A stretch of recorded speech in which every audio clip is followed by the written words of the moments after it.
Hello, Strat fans. I'm Jimmy James, and this is Strat-O-logy, the show for and by students of Strat-O-Matic. Today is the first episode in a series of shows that we're going to be doing, looking at Strat position by position. There is no doubt that people put different values on different positions when drafting a team. First up, catchers. So, sit back, grab your cards and dice, and let's roll.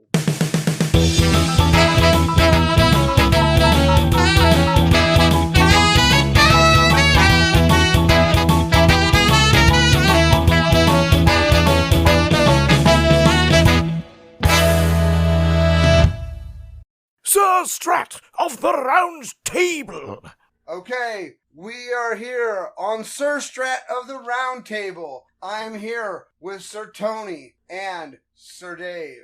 Okay, today we are going to be delving into our series on player positions. And I thought the one for us to start out with, guys, is catcher. I think it works a little differently than some of the others. I think it's a little less cut and dry than some of the others. I think you can really go one way or another if you're really talking about like a middle infielder or something like that. But I think there's real discussion to be had about what makes a quality catcher for Strat-O-Matic. Right now, I was thinking, let's start out by talking about the defenses, guys. Let's start talking about catchers and defense. So, what are you guys looking for in a catcher for defense? Now, let's start with you. Sir Tony. You know, you are the defensive man.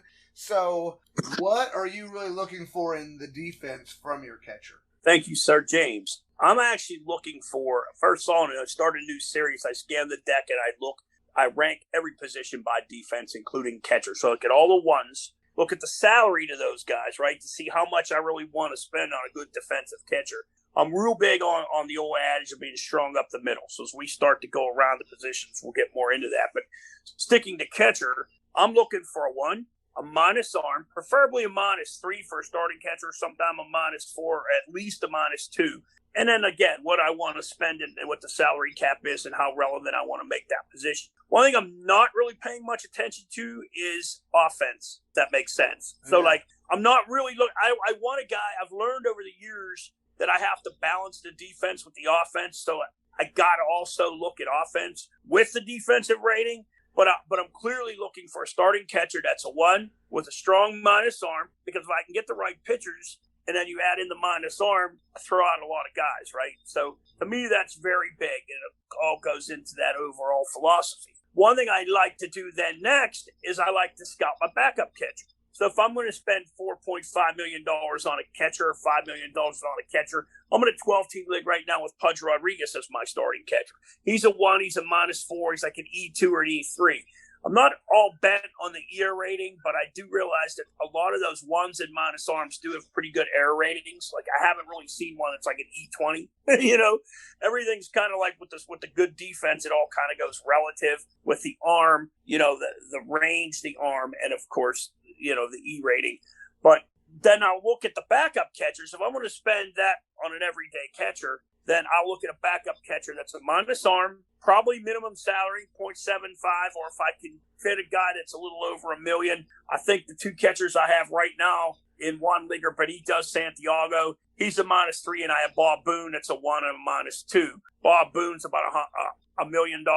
Santiago's like $4.5 million. So I don't mind wrapping up $5 million all into the catcher, or maybe $6 million on both a backup, but I want my backup, Sir James, to be just as good as my starter, if that makes sense. And one thing I like to do with all my defensive guys is I look at the rate, like their balance, right? So that helps me go into my decision too. So if I have a catcher that's a 1 and -4 and that's a 3R, I might take the 1 to -3 in the even rating, because I like to get my players to play. If you play against me, you know I don't substitute very much. I have the same lineup against lefties and righties going into the season. Then I adjust accordingly. So that's my thought on catching as far as what I look for when I'm starting a new season and what I'm looking for in terms of a defensive catcher. And like I said, the offense isn't totally important, but if he's going to be an everyday catcher, I want him to at least bat anywhere from maybe 280 to 300. Doesn't have to have a lot of power. I mean, that'll all go relative into the team. But, I do like an even, balanced player when I pick my defensive guy. So really, you're looking, his defense is much more important than his offense. Absolutely. Because and I've learned to balance that a little bit better because when I first started doing this 365 game, I wouldn't totally worry about offense at all. And then that's when, hey, I don't give up many runs, but I don't score any either. So now I try to get a nice mix of scoring runs and finding that right guy that's good defense. If I have to go to a 2 and a minus arm, I'll go as a 2, but I don't want any catcher that's higher than a 2 just because of the X charts and how that all plays out with pass balls and wild pitches and all that. So, Sir Dave, what are your thoughts on the defensive catchers? This season that I played this year, when I went to defense, I started to figure out, is it worth it, the minus arm? Is it worth it? Stopping the running game and how many people run. I mean, some people don't even like to run at all. So you can get by with the zeros, and plus if you get the hold ratings. But I do try to at least get a 0, and I like to get at least a -1. I mean, I do try to get that if I can. The goal is to get a guy that can play every day.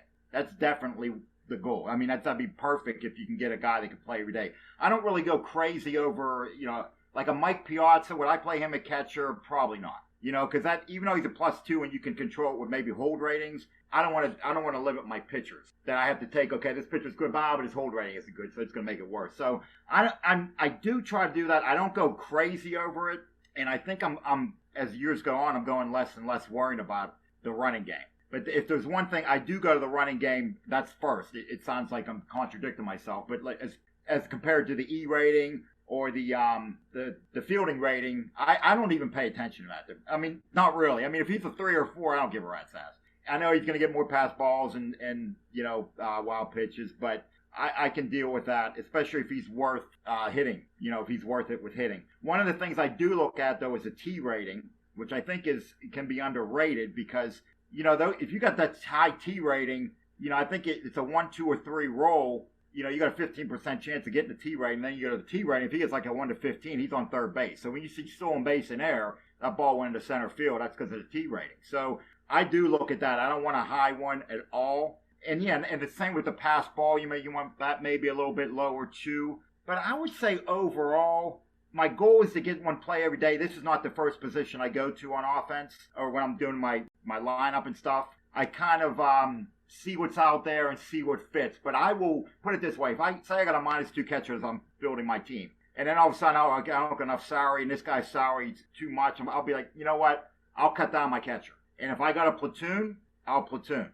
So in other words, I don't really look for a superstar catcher. It's not something I don't think it's important to my team. If I can get one, that's fine, but I don't put that as a high priority as opposed to other positions. That's basically it. I mean, it's just, and again, I do want to say that I do want the arm. The arm is important. I don't want to play a +2, but at the same time, I'm as I go on playing this, I'm not sure how important that is, and especially when guys are in second base and they have you have like a +4 total. They're just trying to steal third, and they get thrown out like 50% of the time, no matter what. So I'm wondering about that too. Like, are they stealing third more because your rating is so bad that they can steal third? And I got, for my team this year and other years, I get real fast guys, and they try to steal third a lot, but they're only safe 50% of the time. So it's like, why are they doing that? Because the hold rating in the arm is so bad that they can steal. They get the good lead, and they steal third. So I don't know. I'm kind of in a flux with that right now about how I'm going to do it. But that's basically my overall thing. T rating, I do like the arm a little bit. I'm not going to go crazy if I have to play 0. And as far as the 4, the 3, the 4, the 2, I don't,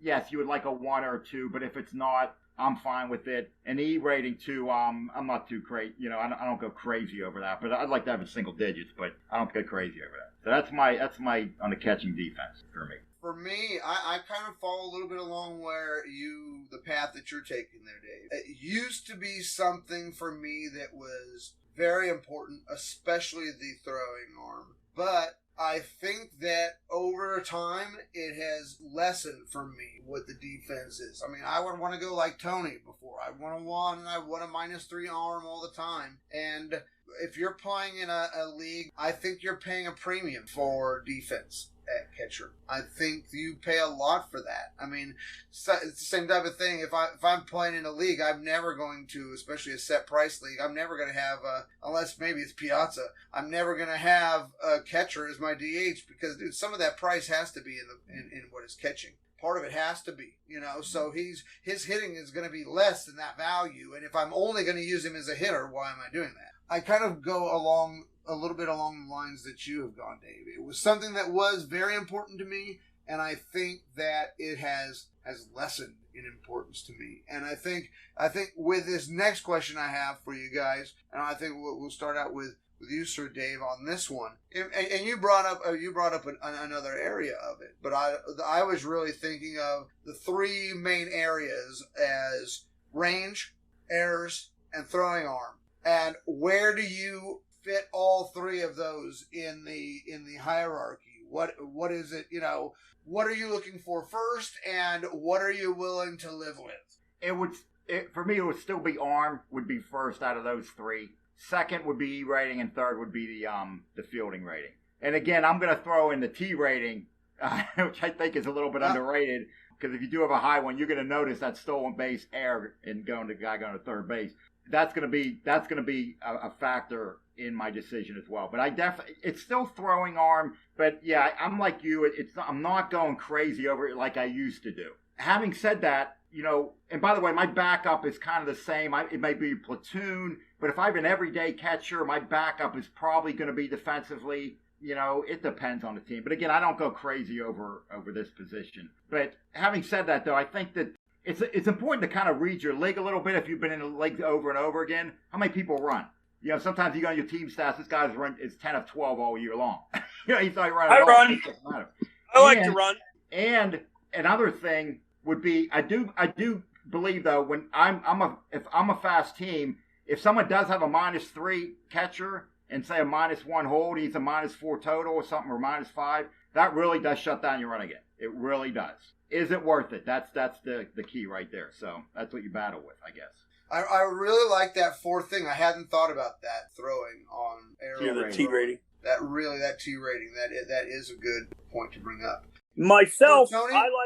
I go for the 1. I go for the 1, maybe the 2, then the throwing arm next to fit in. The salary's important for me here. The T rating, okay, I very rarely pay much attention to that T rating because I think if I got the 1 and the minus arm, I think that's good. And then, of course, as I said before, I think the low errors then come in with that defense too. But I'm just looking for the range first, James. I'm looking to get me a 1 or a 2 behind the plate, try to stay strong up the middle, and then try to get a minus arm, whether it's a -1, -2, 3, or 4, depending on what set I'm in. So for me, like I said, it was arm. I think arm is still the top category for me, and I am going to start looking at that T rating a little more, Dave. That'll be the couple good things piece of advice I've gotten for you for analyzing players, man. You're really good at that. But past that, unless I'm able to get a 1 or a 2, and with that big arm, I'm not so sure that I really care anymore what I'm getting if I'm not getting that. I looked it up, and if you're playing advanced rules, if you're playing advanced, which I think most people, if they're playing card and dice, are playing. I know with Strat 365 uses the super advanced charts, but I think they play fairly similar with just more possibilities of different types of plays. But if you go through and you have a 1 out of the 20 rolls, it's 5 of them are pass balls. If you're a 2 or wild pitches, sorry, pass balls or wild pitches. If you have a 2, it's 8. If you're a 3, it jumps all the way to 15. But a 4 is only 18, and a 5 is everything, 20. But if you're taking a look, the jump, if you're at a 3, what is really the difference between a 3 and a 4? I would rather have, if I have a 4 with an arm, I'd rather have a 4 with an arm than a 3 with a plus arm. Really, I think that really drops down that range to me. And also another thing, unlike a lot of the X chart, most of the X chart for a catcher is either an out or the batter's still up. It doesn't give them somebody on base unless it's an error. And the only error checks are on 9, 10, 11, 12. So you really, most of the time, you're going to be based on their, the error rating's not going to come into it very often. So I think having a higher error rating is really not such a big deal either. And seeing that if I'm going to be at a 3, there's almost no difference between a 3 and a 4. There's a huge difference between a 3 and a 2. But I don't even see there's much difference between a 2 and a 1. Yeah. I think the 2 and the 1 are about the same. I think a 3 and a 4 are about, heck, a 3, 4, and a 5 are all almost exactly the same. It truly, you're going to be giving up those pass balls if you're going to have that type of a catcher there. You're going to say, I'm going to be giving up that, but I'm not going to get hits on those, usually. Unless they're going to be, on that air rating, but that's only four rolls. I've really changed my thought. I go, definitely arm, and I like you, I just don't want a minus these days. I don't want to have it as a because that really can make you pray for a fast team if you have bad hold ratings. But other than that, I am much less inclined to pay for defense at catcher now. So, and what were you gonna say, Dave? Yeah, one more thing. The X chart. When I look, you look at the X chart. I'm talking about on your team stats, your team fielding stats. When they have the X, plays made and opportunities, I have to figure out how they make since you can't get hits. What is the way that they do that you don't get an out?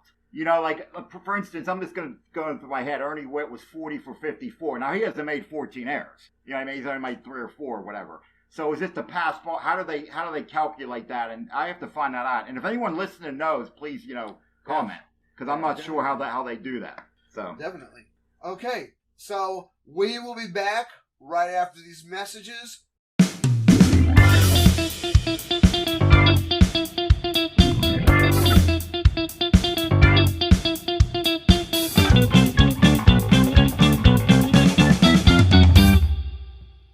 You're listening to the 365 Sportscast Network, the streaming future of sports talk radio. Listen to us round the clock on the net over 365sportscast.com.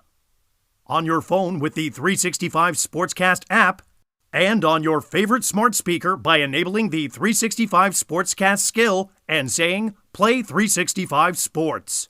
The views, opinions, and content of the show hosts and their guests appearing are their own and do not necessarily reflect those of 365 Sportscast, LLC, its owners and partners, or this network.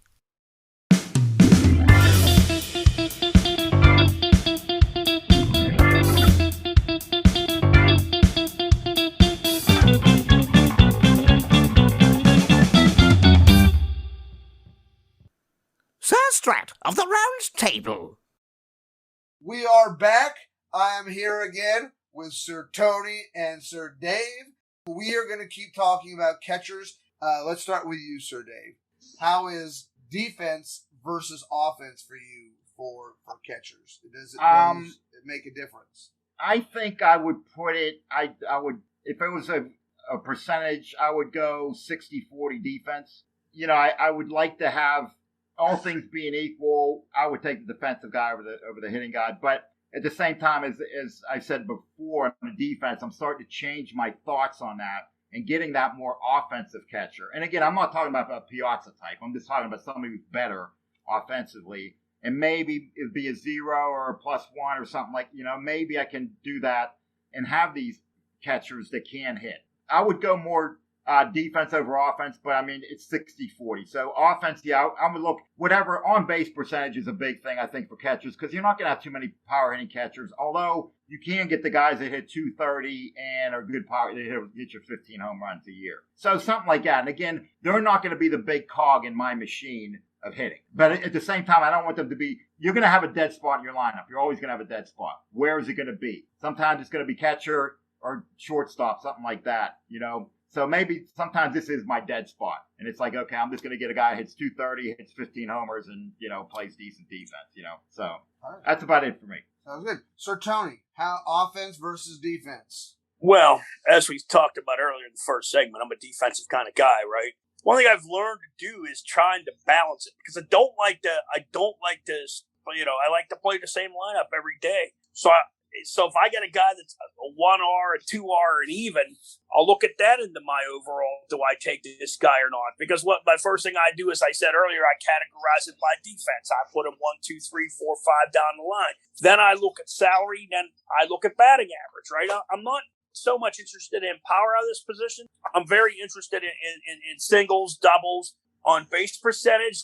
Like I have a really good system. I'm in a 24-team league right now. As you know, I have Benito Santiago and Bob Boone. One's decent hitters. Santiago got a little bit more power, right? But then he plays every day, and then Boone, when he gets injured, Boone can come in or whatever. The other league that I'm in, again, best of both worlds again, I have Pudge Rodriguez and Ron Karkovice. Now, I spent a lot of money on backup catchers, more so than some. Now, I'll try to stay as a minimum to that, but I'm not going to lie to you. If I could find a second one with a minus arm that can't hit, like a Ron Karkovice in the 2000 series, that's my perfect backup guy, right? Because my goal is to play Pudge every day. So Pudge gets hurt, Karkovice comes in, gives me good solid defense, maybe bat him eighth, right, to try to get through the weaker hitting. So I'm not too wrapped up into power. I'm not too wrapped up into hitting. But I do want a starting catcher that can carry his own offensively as well as defensively. And that's the thing. I try to put it like a puzzle. Picture this, James, like a puzzle. I try to fit all these ones around the infield and all these twos around the infield to see what fits. So if I have to get a catcher, right, and I can't put as much money into that, I might have to sacrifice a little offense, which I would rather do as opposed to defense, because I'm just too big of a defensive guy. I don't know if that's right or wrong, James. It works for me, right? It's the only way I know how to play. What's your percentage? What do you think? Well, if I see, that's 60, the thing. I 40. didn't want to put a percentage on it like Sir Dave because it's going to vary. But if I had to put a percentage on it, I would probably go more 70-30 defense to offense. But then what I found out, James, doing the all defensive stuff when I first started doing this, and Sir Dave was in leagues with me, he'd say, "Look, you got a good defensive team, but you just don't got enough offense to score." So that's the puzzle that you have to fit. So if it has to be a 70-30, so be it. I would more like the 60-40 like Dave. But again, I'm more wrapped up in defense overall. And I've been lately going for on-base percentage, which seems to be working out very well, and slugging. Doubles, on-base percentage, walks, a few homers spattered in. And I'm not really much interested in the W to an N. To me, that all, in a mystery deck, you don't know if you have an N power or a W power. I'm just more looking at the batting average, the slugging percentage with the on-base percentage everywhere I go. Does that make sense? Yeah, very much so. I've maybe even gone the other way. Maybe I'm 55 offense, only 45 defense now. And I would probably say, if you're going to say on the dichotomy of power versus on base, I'm going to go towards the on base because I believe it's going to be more cost effective. Again, because there aren't as many catchers with that type of power. Now, I usually can get a fairly good catcher for a fairly good price that can at least move the lineup along. And I think that's what I've noticed is, if you've got, you need the other guys to move it along so that the higher price cards can get more at-bats. The more at-bats they have, the more runs you're going to score. If you have Willie Mays, if you need to have him at bat as many times as you can, and if that catcher is an automatic out, it's not pushing the lineup. He's going to get one less at bat maybe because of that, I would say before I was probably a 70-30 guy, but now I'm on the opposite side, and I'm probably a 45-55 with the higher side being on the offense. I think that's really changed. So the next question I wanted to kind of ask you guys about is platoons, because I think that catcher is at least for me, I'll start out with me this time, guys, and see what you guys thought. Catcher for me is the number one platoon position, especially in later seasons. I look at it here. If I've got a guy that's going to play, I'm going to spend $5 or $6 million on a guy that's going to be every day, and I'm going to spend another $1 million on a guy that's going to be just a backup. Well, I can spend $3 million on one guy that just tears up one hand, $2 million on the other guy. It's the only position you must have two guys at. You must have it. So you've got to have that second catcher anyway. Is it dead money or is it used money? And that's kind of the philosophy I've taken, especially in later seasons where you have a lot of catchers that are just terrible against one hand. From Lieberthal to, we talk about Boone. There's some years where Boone can't hit, he's a righty that hits righties, I think, a couple of years. You're really talking about being able to mix and match, I think, sometimes at this position. And then if you go, I can go with a 2 for against righties. Well, then you know what? I've only got about, 40 games I'm going to start against lefties. So starting a 3, those 40 games is really not that bad. None of these guys, almost none of them are going to be an injury 1. They're almost all going to be an injury 2. Most catchers are. There's some point. Now, as a platoon, is that going to leave me with, a bad guy in there at that 8th spot sometimes? If I'm having a backup that could only play defense, I've got that anyways. So it really didn't hurt me because he's an injury, because I was going to have that anyways. And at least this time I can get maybe a 30 or a 4, in the 40s, maybe even close to 50% chance to hit on their card.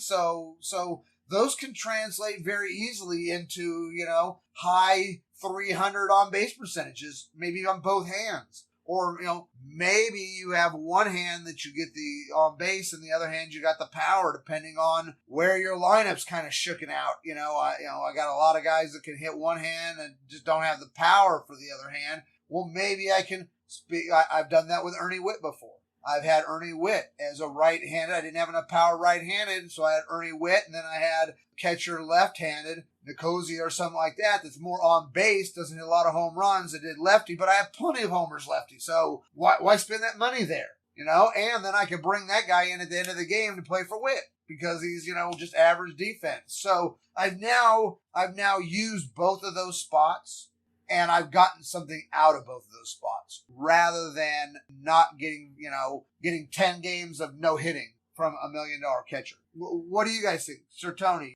Let me reverse the role, play moderator of your show for 1 minute. Could I be Sir James for 1 minute? That's your it. Question. Okay, so in other words, when you're doing your platoon, then when I think of platoon, Sir James, I think of lefty righty. Very limited lefty catchers, right? There's some switch hitters out there. And in a mystery deck, you really can't tell, right? Now, I think you do a lot of single seasons, right, where you don't have mystery cards.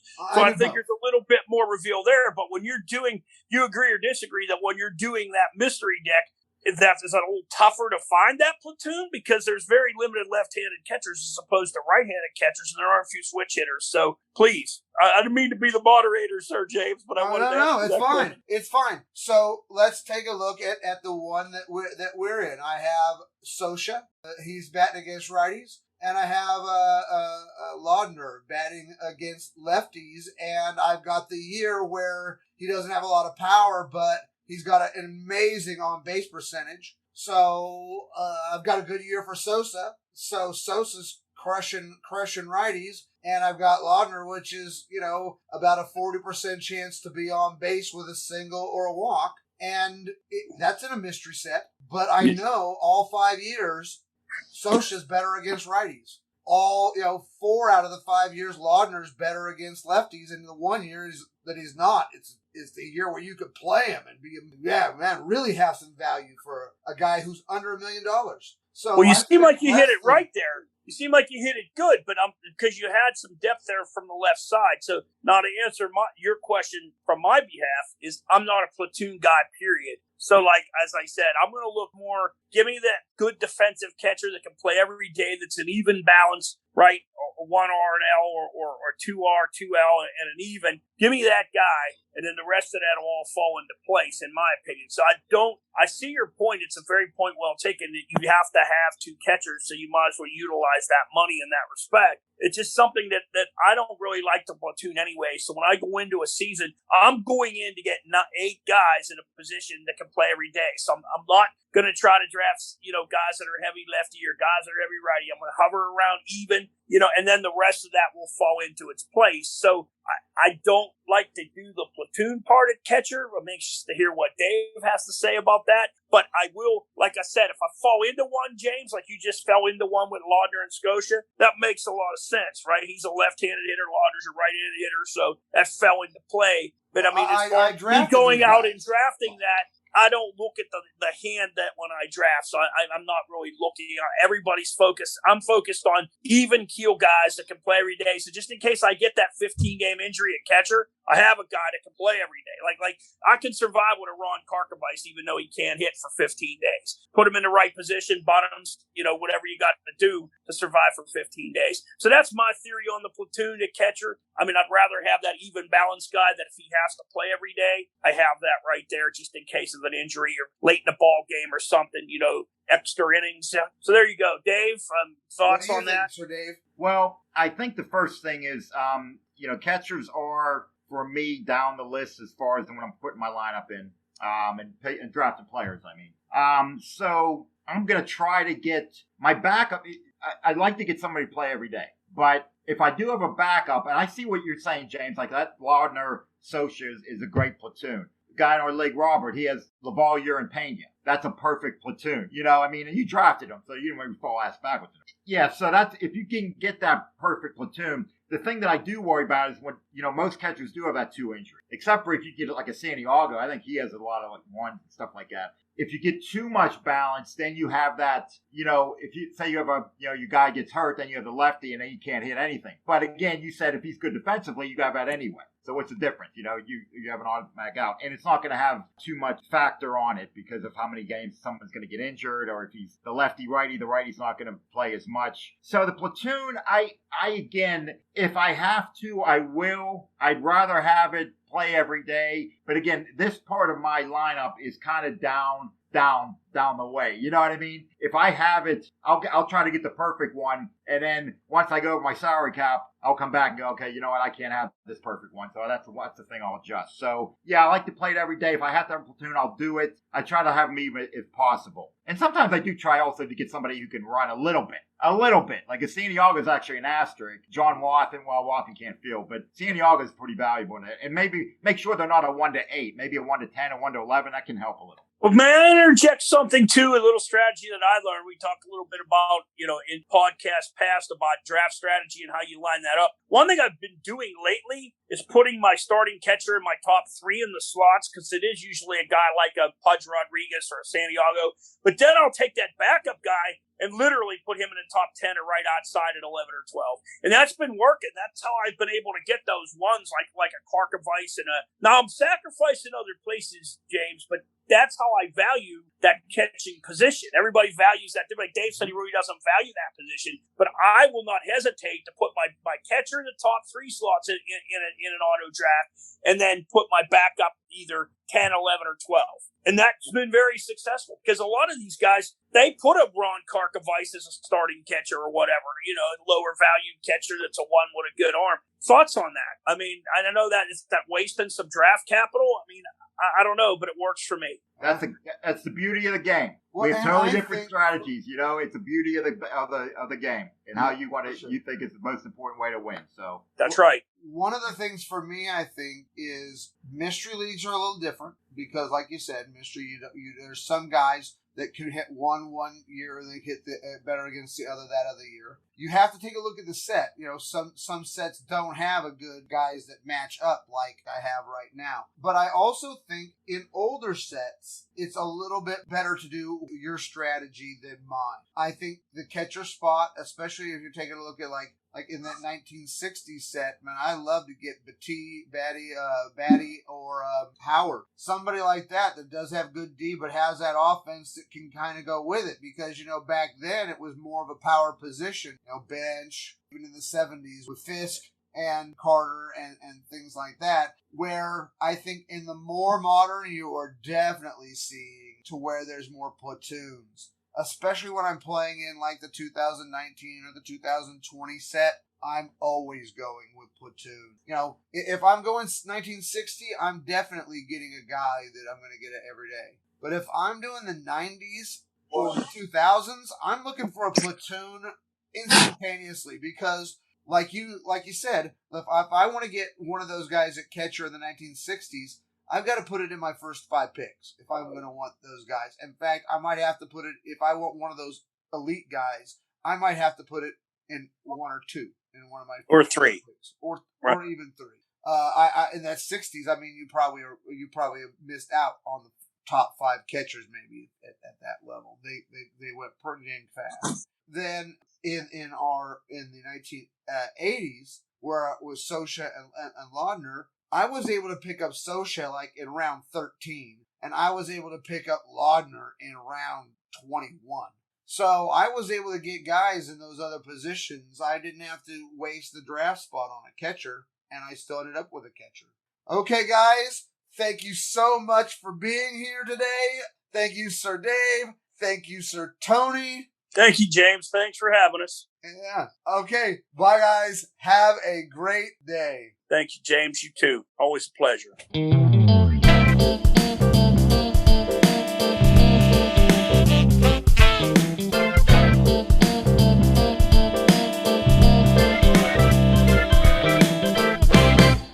Sir Strat of the Round Table. Okay, we are back with part 2 of Sir Strat of the Round Table. Sir Peter was going to be with us for the first part, but he was unable to for technical reasons, so we have him here with us today. Thank you for being here, Sir Peter. Thank you for making the time. Thanks for having me, and thanks for being patient with my technical difficulties. Oh, well, dude, we just are glad you're here, my friend. Okay, on to catchers and your thoughts on catchers. So what's your basic ideology when you're drafting a catcher? Just a basic, quick overview. The first thing I look for is I click on defense, and I look for the top-rated. I look for the absolute top-rated defending catcher. Period. End of story. I look for ones with -2 arms, and as low as I'll go on defense for a catcher is 2 -2 E6 kind of. Of course, it depends on availability and where how your draft goes. But it's defense, and then out of that lot of catchers that are defensive, then I'll look for offense. But if they don't fit that defensive bucket, they don't even really get a shot to be on my team at all. Okay. Well, what aspect of the defense then? You mentioned the range, the 1 and 2 for the range, right? But I kind of broke it down last time with arms, range, and error. And Dave actually threw another one in about throwing errors, that he kind of looks at throwing errors. And I hadn't even thought about that. So in between those aspects, what between those are you really look at?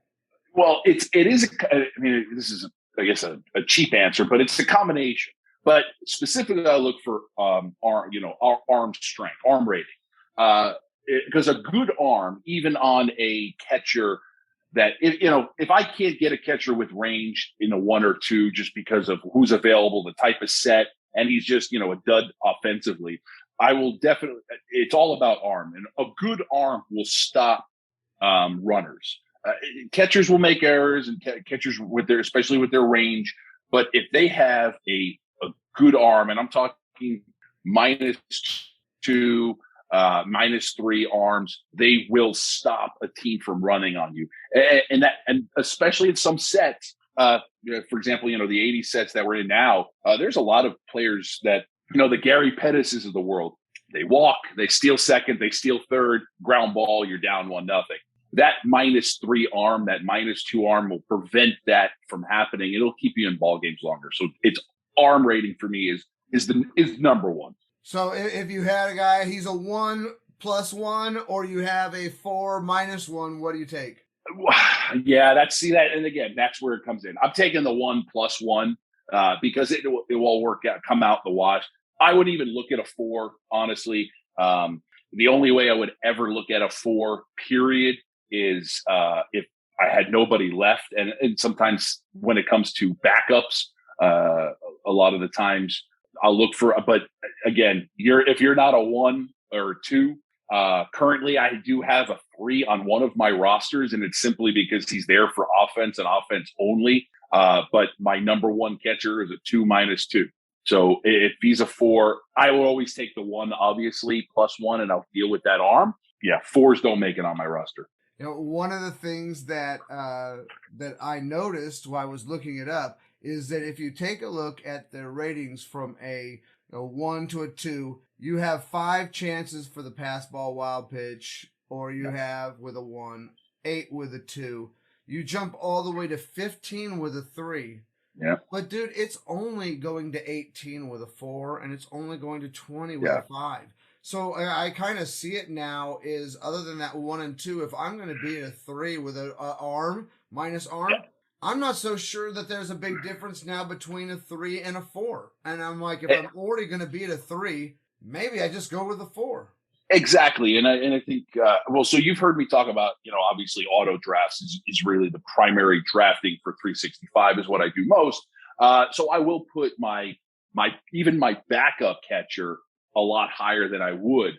However, with that point, at some point, if your draft fails you and you just don't get the guys, then I just go all in on offense. And I just, I basically try to mitigate any bad defense with offense. And Mike Piazza is a really good example. If I get Mike Piazza in the 90 set and I don't get the catchers I want, sometimes I just decide that, Mike Piazza is going to be my catcher.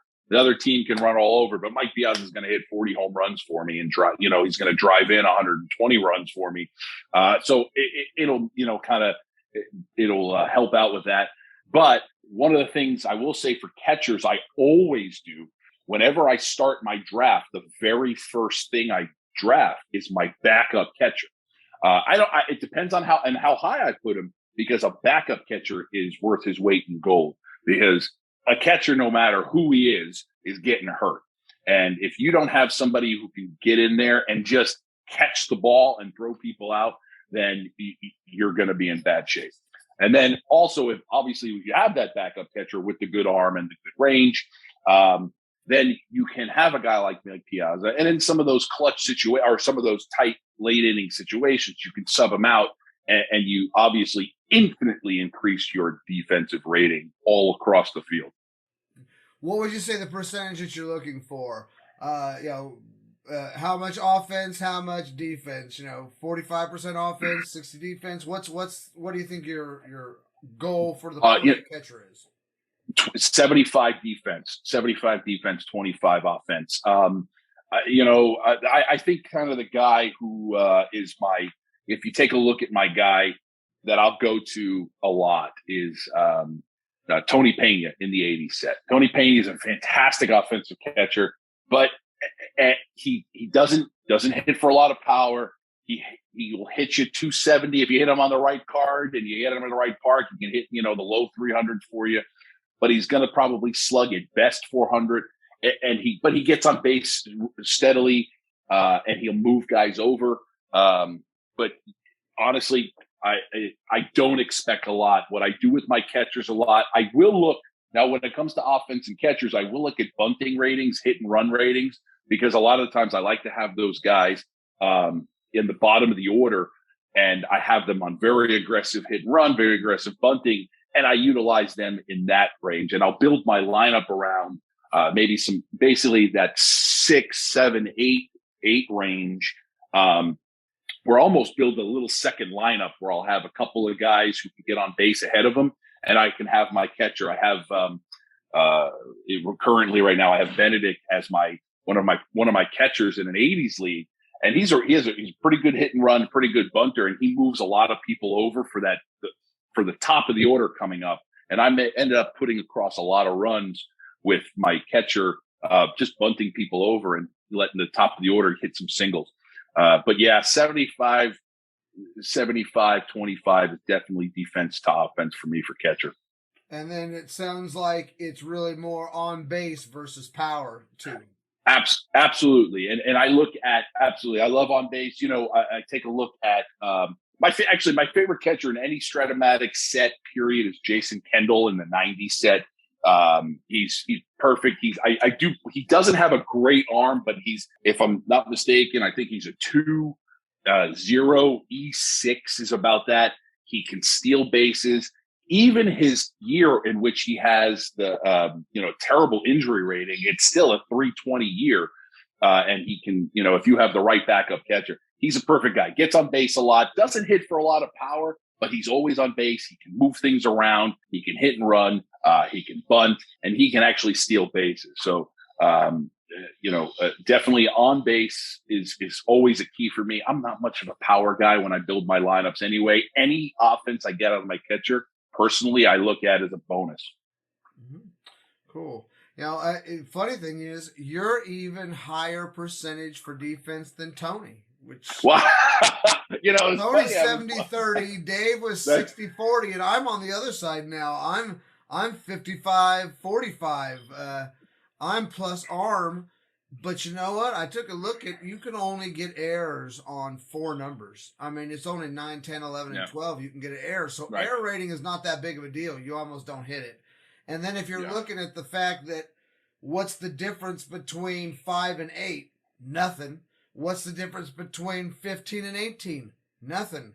So if I've got a guy in mid-range and he's a 3 or he's a 4, dude, I'm going to take the guy with the better hitting now because it's so close to me, I think. And I used to be very much of probably more along the line of Tony. We're probably 70-30. I was the other way. Yeah. So it's really interesting that you're more than him.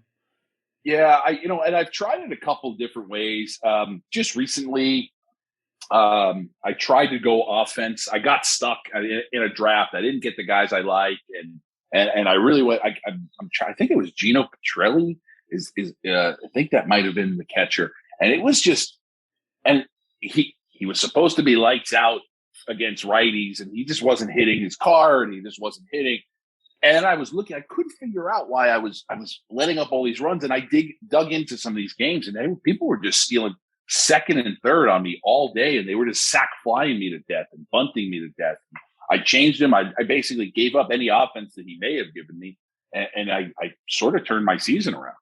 So I think the arm is the big stat. I think if you can keep those guys, and I think it depends on maybe what time period in baseball you're playing. There's some time periods that are like much faster than others. So if you're having to go a bunch against the 70s and 80s Steelers, those guys are gonna get a lot of bags off you if you got a plus arm.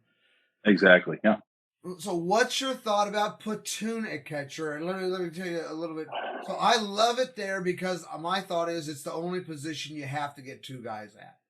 So if I can have both of them be better hitters and both of them at least get a 35-40% chance to hit on their card, well then, and then if they're, like you said, they're gonna get injured.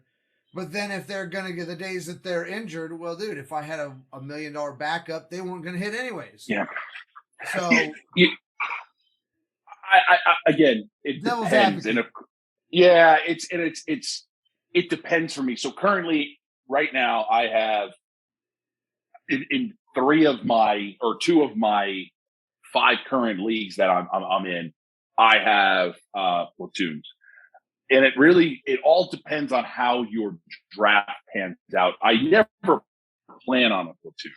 I always want to plan on an everyday catcher. But if it doesn't work out, I'm totally okay with one. I won't plan for it. Currently, I have, I think, Matt Wieters and AJ Przinsky.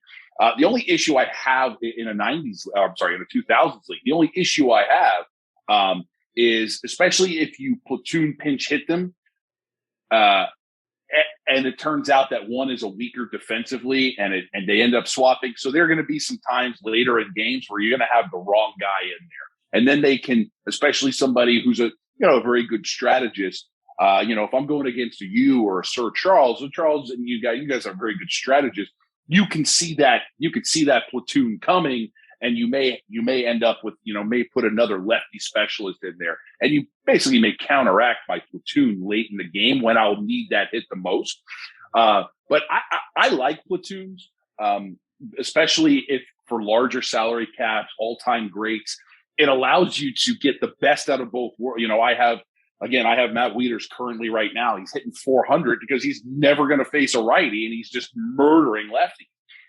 But he's a much better defensive catcher than AJ Pierzynski. And sometimes when they sub out, I have been, I've gotten stuck with some bad defense late in games. And again, it hasn't necessarily hurt me because he's not terribly defensive. He's not a 4+5, but I know it's sort of a diplomatic answer, but it really just depends. If I end up getting Tony Pena in my draft in an 80s league, Tony Pena is my catcher all year long, even if he can't hit right. He's hitting only 180 against righty. He's my catcher no matter what. I may look for some backup, good backup, so I don't mind pinch hitting for Tony Pena late in the game. But and again, I think in all-time greats, platoons are fantastic. I'll tell you what, in the 2000 sets, there's a lot of great platoons. But in the 80s, 90s sets, I'm not a big fan. There are so many catchers out there, specifically in the 90s set, that you can go spend a little more money on. I think I mentioned the Jason Kendalls of the world, the Pudge Rodriguez's of the world. You spend a little more money, you're going to get really good defense and really good offense. So it just depends. I don't plan on platoons, but when they happen, I'm more than happy to oblige. Well, this kind of fits into a little bit for my last question, kind of fits into what you were saying there. What do you think there's a difference if you're playing different eras?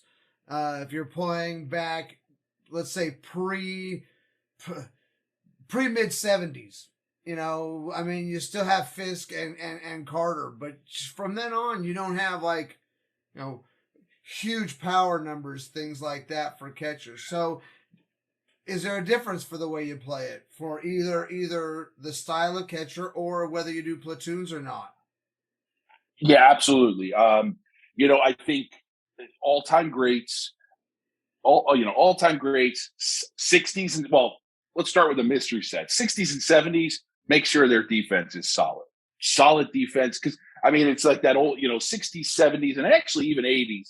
You have that, you have that formula: first base, left field, right field. Don't really need defense, and those are your power guys. Shortstop, second base are your defensive, and catchers your defense. But obviously, when you can find those players who can give you both, then of course you have an advantage. So yes, I think the catcher position is very, very defensive minded in those sets. I will venture away from my defensive mindedness, especially in that 90s set. Because there are guys in there you can spend I've mentioned him now 4 times. But Jason Kendall's my favorite. He gives you some really great offensive numbers, and he gives you good defense, and he's $6 million. Mike Piazza, he's definitely worth the risk of defensive liability for some of his numbers. If you hit his right number, if you hit his right card, the right card for him in the right park, he's going to win an MVP, and who cares how many people steal a base on him. And then at the end of the 2000 set, obviously in the 2000 sets, you have some really great catchers. You still have Pudge Rodriguez. You have, the platoon I was just speaking of. And it is much different because that's obviously different eras. There was an emphasis on, the long ball. It was, a lot of high strikeouts, a lot of high power numbers. So it does vary from set to set. So if you're really asking me definitively 60s, 70s, and 80s, I'm going heavy defense, not even caring about the offense I'm getting. And 90s and 2000s, I'm going to look to take advantage of a combination of both. How early in your draft do you normally have catchers? Is it high on your priority list, middle, or lower? Okay, so whenever I do an auto draft, my backup catcher is the number 1 draft pick, the first person I will draft. He usually ends up in the middle, somewhere in the middle. My catcher, and again, he's usually probably right after my top pitchers and my top 2 offensive guys. He's probably in the top 7 or 8 players I'll always go. And my backup catcher is always my number 1 non-starter draft pick. He's always there, even usually ahead of usually right after my setup man guy. But yeah, I put an emphasis on catching, and because here's also the thing with catching, especially in a lot of sets. If you lose a first baseman, there's lots of options out there. You lose if you lose a right fielder, there's lots of options out there. There's a lot of guys who are what's the word I'm looking for? They're utility players. They play a lot of positions. If you don't find a good catcher, there's not a lot of good catchers. You don't want to be stuck with Keith Moreland, that's his fifth position. So getting a catcher, locked down it's like getting your quarterback in football. You need your quarterback, and just as long as you don't have to worry about finding a quarterback, you can find a right guard. And catchers catcher's your quarterback anyway. So once you find that, that's number one. And in fact, very rarely will I draft him lower than 8th in an auto draft. So super important for me. All right, very, very cool. All right, thank you so much for being here, Peter. We will talk very, very soon again, my friend. You have Thank you, senor. Day. Always a pleasure, my friend. Thank you very much.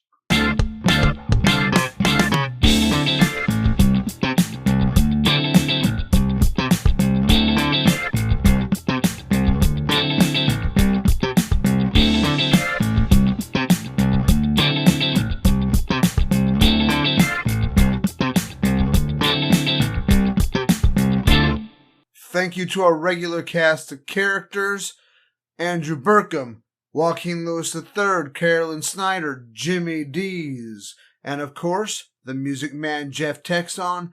All the music you heard today was written and produced by Jeff. If you want to get a hold of us, give us a phone call. The number is 855-888-0096. Follow us on social media, Twitter, Facebook, all that. Hey, Jeff, can you play us out? You got it, Jimmy James. Find us every Saturday, 4 p.m. Eastern, 1 p.m. Pacific, on 365 Sportscast radio streaming service. Download the app. Makes it crazy easy to listen. See you next week. Same Strat time, same Strat channel.